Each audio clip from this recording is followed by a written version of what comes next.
The heavy mahogany door loomed before them, untouched by time, its deep wood gleaming in the dim light of the cave. The carvings, intricate spirals, interwoven eyes, faceless figures locked in endless motion, seemed to shift subtly, as though the images had moved when no one was looking. The immense brass knockers, sculpted into solemn, watchful faces, gleamed as if newly polished despite the dust that clung to the cave walls. No one spoke. The silence felt too dense, too aware. Lucas exhaled, staring at the impossible sight before them. His body still ached from the battle with the beast, his muscles sore, his mind clouded with exhaustion. The warmth from the fire he had unleashed in the lair had long faded, leaving behind only the raw edge of depletion. And yet this was something else entirely. The air itself inside the cave felt wrong, as though the very space around them had shifted without their consent. Mina was the first to break the silence. "We're not alone," she murmured. Aphyrosia tilted her head slightly, her expression unreadable. "No," she agreed. "We aren't." Thomas crossed his arms. "So what are we waiting for?" His voice was rough with exhaustion, his patience clearly frayed. He looked at Candace. "You think Ceylan did this?" Candace hesitated. "I don't know, but I don't see any other way forward." The truth was as stark as the cold surrounding them. The door had not been here before. Whatever had rewritten this space, it had left them with only one choice: go forward. Candace stepped closer, reaching for the handle. The others tensed, but no one stopped her. She pushed, and with a low, resonating groan, the door swung open. What lay beyond should not have been possible. Warmth spilled from the threshold like an unseen tide, erasing the cold that had clung to their bones.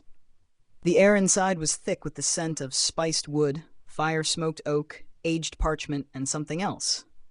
Food. A long, endless corridor stretched before them, lined with rich wooden paneling, illuminated by flickering golden chandeliers that hung from a high ceiling. The floor was polished black stone, reflecting the warm glow of candlelight. It was a mansion, an opulent, impossible mansion, hidden inside a cave that had once been nothing but stone and shadow. Lucas instinctively tensed. It wasn't right. Mina must have felt it too. She stepped closer to him, her hand brushing against his for the briefest moment. Aphyrosia entered next, stepping through the doorway with slow, measured grace. She exhaled, glancing around the grand hall. "This is not an illusion," she murmured. Lucas frowned. "What does that mean?" Aphrosia's sharp silver eyes moved across the space, thoughtful. "Illusions are projections of the mind, layered over reality. This is something real. Something constructed." Dira's voice wavered slightly as she hesitated at the threshold. "Built by who?" No one answered. They ventured deeper. The hallway led them to an open chamber where the flickering candlelight revealed an impossibly vast dining hall. A long wooden table stretched across the room, its surface adorned with an elaborate feast, roasted meats still steaming, fresh bread lined with golden crusts, fruits glistening like gems, crystal goblets filled to the brim with wine and honeyed mead. It was fresh, it was real, and it was waiting for them. Candace froze, her shoulders taut with caution. "I don't like this." Thomas's gaze darkened. "Neither do I." Lucas stepped forward, his pulse thrumming. His hunger, long buried beneath exhaustion and survival instincts, suddenly roared to life at the sight of the food. But he didn't move. This was wrong. Dira, however, had no such hesitation. With a sharp exhale, she stepped past them all, her gaze locked on the table. "Dira, wait," Mina started, but the scholar ignored her. She reached forward, grasping a slice of warm bread, tearing off a piece, and ate it. The silence that followed was palpable. Lucas's stomach tightened. Dira chewed slowly, her face unreadable. And then, "It's good," she mumbled, swallowing. She reached for another piece, this time taking a bite of roast venison, her expression shifting from hesitation to genuine relief. "It's actually really good." Candace exhaled sharply, shaking her head. "Unbelievable." Thomas rubbed a hand over his face. "You know, Dira, when people say not to eat the mystical food left out in the middle of an impossible, reality-defying mansion, they usually mean it for a reason." Dira shrugged, still chewing. "We're exhausted. We haven't had real food in days. If this is a trap, well," she gestured at the feast, "at least I'll die full." Lucas didn't laugh, because he could still feel it, the quiet hum of something watching. After several long, tense moments, Aphyrosia broke the silence. She reached for a goblet of wine, turning it in her hands. The deep red liquid caught the candlelight, swirling against the glass. Then, slowly, she took a small sip. The entire group stared. The Elven Queen placed the goblet back onto the table, her expression still unreadable. "This is a gift," she finally said. Candace's brow furrowed. "A gift from who?" Aphrosia's silver eyes flickered toward the high, vaulted ceilings. "From Ceylan." Lucas stiffened. "But he's gone." Aphyrosia inclined her head. "He may be gone, but his power is not." The weight of her words settled heavily over them. Lucas looked at Mina. She looked back, her unease mirroring his own. A gift or a test? Neither of them had an answer. But as the group slowly, hesitantly took their seats at the table, the feeling of being watched did not fade. It only grew stronger. And somewhere deep in the unseen corridors of the mansion, something stirred. The mansion's silence stretched into the corridors like a whisper unspoken, a presence that neither welcomed nor rejected them, but simply was. After the meal, a warmth had settled over their bodies, numbing the aching joints and burned-out exhaustion from days of relentless struggle. The tension that had gripped them upon entering had not faded entirely, but it had dulled, softened by the sheer impossibility of comfort they had stumbled into. Candace was the first to move, trailing her fingers along the carved wooden walls as she walked further into the grand hall. "This place is real," she murmured, half to herself, "but it's not ours." Thomas followed closely, his sharp gaze scanning the corners of the room, taking in the smooth, polished floors and the ornate tapestries that hung from the high ceilings.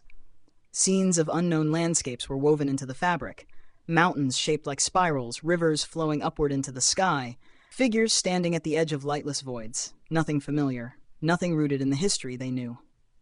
Aphyrosia let out a slow breath, her silver eyes gleaming in the candlelight. "Ceylan left this place for us, or at least for those who would come. But that does not mean we should accept it without caution." Despite her warning, the exhaustion in their bones won. The group split up, each wandering the halls with hesitant steps, finding rooms so lavish, so impossibly well kept, that the unease never fully left them. Lucas walked slower than the others, Mina beside him, their steps light but uncertain. The warmth of the mansion had settled over him like a thick cloak, easing the deep ache in his limbs, but something underneath it all felt off. The place should not exist. The air, the very fabric of the space, felt as if it had been pulled from another time, another place, stitched into the mountain with too much precision, too much intent. The corridors stretched long and elegant, adorned with flickering lanterns, their glass panels tinted in blues and golds that cast shifting reflections against the walls. Intricate wooden doors lined each side, leading to chambers untouched by dust or time. Each one was its own masterpiece. Dira pushed open the first door she found, and a gasp slipped from her lips. It was a study, filled with towering bookshelves, each shelf meticulously stocked with aged tomes and scrolls. A massive writing desk stood in the center, its surface clean save for an ink bottle and an untouched quill. The air smelled of parchment, cedarwood, and something faintly metallic. An old scent, preserved perfectly. "This is—" Dira's voice trailed off as she stepped inside, fingers brushing against the spines of books that should not be here, that should not have survived whatever passage of time had taken Ceylan from this place. Candace entered behind her, eyes sweeping across the shelves. "These are older than anything I've seen before," she murmured. "Some of these symbols match Nithari script, but others—" She trailed her fingers along the faded lettering of one tome. "I don't recognize." Aphyrosia stepped inside, gaze sharp, and for the first time since arriving, her expression shifted. A subtle flicker of something unreadable crossed her features. She touched one of the books, just for a moment before pulling away. "We should not linger here." The room felt too aware of them. They moved on. Further down the corridor, Thomas opened another door, revealing a lavish bathing chamber, a circular pool of steaming water, edged with smooth stone and gold-inlaid mosaics on the walls depicting celestial bodies, stars swirling in unknown constellations. The warmth of the air was thick with floral scents, an unnatural invitation to rest, to let go. Candace glanced at the steaming water and huffed a small, exhausted laugh. "I'll take my chances," she muttered, already stripping off her outer cloak. Lucas, meanwhile, kept walking, his unease growing as they ascended the staircases to the upper floors. Mina followed, silent but watching. It was too much, too real, too perfect, too wrong. And yet, his body ached for the comfort it offered. They found their bedchambers easily enough, too easily, as if the mansion had guided them. Each one was tailored to their needs, their preferences. Lucas's was spacious, dimly lit, with a massive window overlooking what should have been the cave outside, but instead revealed a dark horizon, starless and vast. He stood by the window for a long time. Mina leaned against the doorframe, watching him. "You don't trust it." Lucas exhaled through his nose. "Do you?" She didn't answer, because they both knew the truth. Even as exhaustion pulled at them, even as their wounds eased and their breaths came slower, the mansion watched. Hours passed, the silence deepening, stretching into something neither oppressive nor kind. It simply existed, and they existed within it. Lucas tried to sleep, but something called him awake. Restless, he wandered from his chamber, his feet leading him higher, up a narrow spiral staircase that wound toward the topmost level of the mansion. The observatory. The moment he stepped inside, he froze. The domed ceiling overhead was glass, wide and clear, but it showed no reflection of the cave outside. Instead, it revealed a night sky so deep, so endless, that it felt like looking into something beyond their world. It wasn't the stars above the mountain. It was something else, something farther. His breath caught. In the center of the observatory, an old brass telescope stood, precisely calibrated, locked onto a single point in the sky. A galaxy, spiraling in slow, deliberate motion, its edges tinged with hues of violet, silver, and gold. It was breathtaking, and entirely out of place. Lucas stepped closer, pressing his eye to the telescope. He adjusted the lens slightly, focusing on the core of the galaxy, his mind racing with questions. Where was this? Why was the mansion showing him this? Footsteps approached behind him, steady but quiet. "Can't sleep?" Lucas lowered the telescope and turned to see Altheris, arms crossed, his expression unreadable. Lucas hesitated before nodding. "I need to remember this," he said, stepping aside. "Take a picture of it." Altheris arched a brow but said nothing. He removed a small camera device from his belt, an advanced model, hybrid tech from the Elven realms, before carefully adjusting the settings and capturing a series of images through the telescope's lens. The faint sound of the shutter click filled the space, soft but final. Lucas exhaled. "Whatever this place is," Altheris murmured, pocketing the device, "it wants us to see things." Lucas nodded, staring back up at the galaxy hanging impossibly above them. "I just don't know why." Cold. That was the first thing Lucas felt when he woke. The bitter, numbing cold of stone against his skin, so sharp that it cut through the hazy remnants of sleep in an instant. His breath hitched, his body tensed, and instinctively he reached out, fingers brushing against hard rock where soft fabric should have been. The warmth was gone. The silence that followed was suffocating. Mina stirred beside him, a sharp inhale breaking the unnatural stillness of the cave. Lucas turned his head, expecting to see the dim glow of candlelight, the glimmer of polished wood, the towering ceilings of the mansion beyond the door. Instead, there was nothing, just the cave, barren and empty. His stomach twisted. Mina sat up, blinking the sleep from her eyes, and the moment she saw, her entire body went rigid. "No," she murmured, voice hoarse. Lucas clenched his fists, forcing himself to scan the area, to understand. There were no bedchambers, no lavish halls, no ornate woodwork or warm light. The long corridors, the observatory, the grand dining room, all of it had vanished. The floor beneath them was rough and icy, the same stone that had been here before they had stepped through the mahogany door. And the door itself? Gone. The realization settled in like a weight in his chest. It wasn't just that they had been brought back to the cave. It was as if they had never left. A rustling sound echoed from the far end of the cavern. Candace groaned as she pushed herself upright, rubbing her temple. She blinked several times, eyes flickering around the empty space, and then froze. Where? She stopped herself, jaw tightening.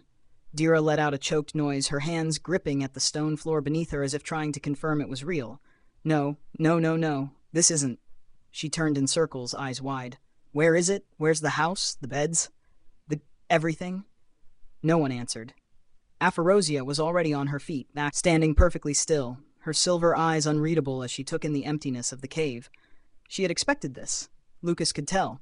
She wasn't shocked, just waiting. Thomas groaned as he sat up, exhaling sharply.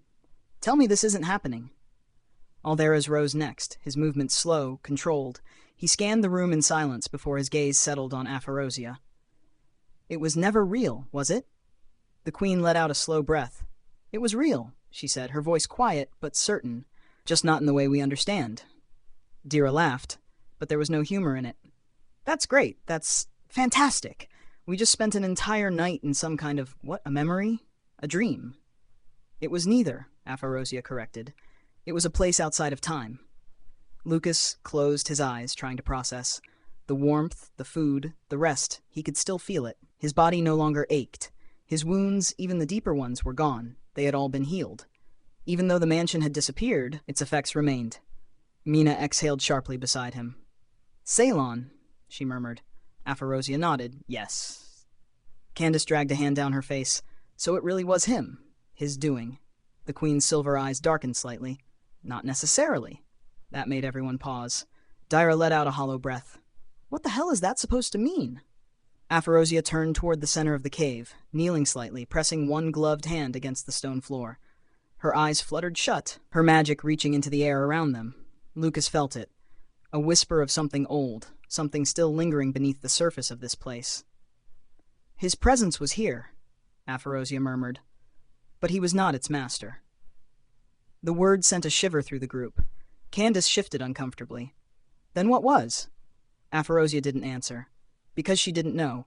The silence that followed felt too heavy, as if the cave itself were holding its breath. Lucas forced himself to stand, forcing the mansion from his mind.